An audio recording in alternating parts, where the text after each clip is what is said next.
Guys के भने नि म चाहिँ ग्रोसरी गर्न आएको थिएँ होइन।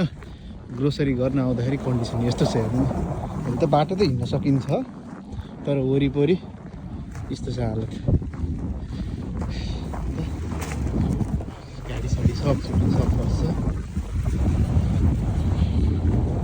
यस्तो छ हालत। अनि मेन चाहिँ मैले के भन्न खोजेँ भन्दा नि खास ग्रोसरी गरेर म फर्किँदैछु होइन। अनि आज बिहान मलाई काममा क्या साउले यो स्नो परेको 2 दिन भयो है। स्टिल हेर्नु नि यस्तो छ कन्डिसन।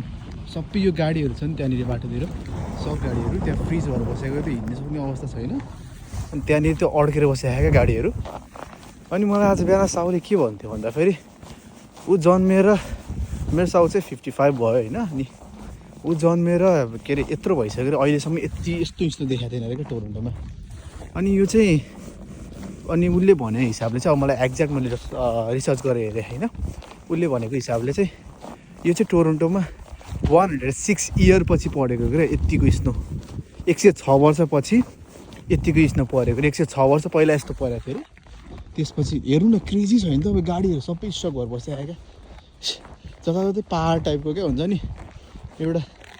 त्यो नेपालमा क्या त्यो बालुवाले के अरे बालुवा त्यो तानी गाडी लिएर आएर त्यो घर बनाउनुलाई ढिक्का बनाएर राख्छ नि त्यस्तै टाइपको तर स्नो हो क्या यो अचम्म होइन त। नेपाल आउँदा फेरि क्या त्यो के अरे त कालिम्पोङतिर हिउँ पऱ्यो अरे भनेर थोरै हिउँ पर्ने बित्तिकै चन्द्रगिरीतिर थोरै हिउँ पऱ्यो अरे भनेर भन्ने बित्तिकै हामी कुद्थ्यौँ नि त्यो हिउँ हेर्नलाई।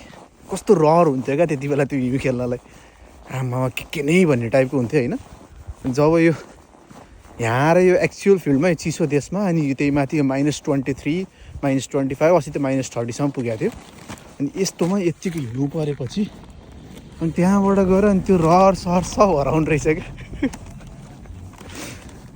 हिँड्दाखेरि नि अब रेगुलर त्यही हिँड्न पनि त्यही देखिरहनु पर्दैन।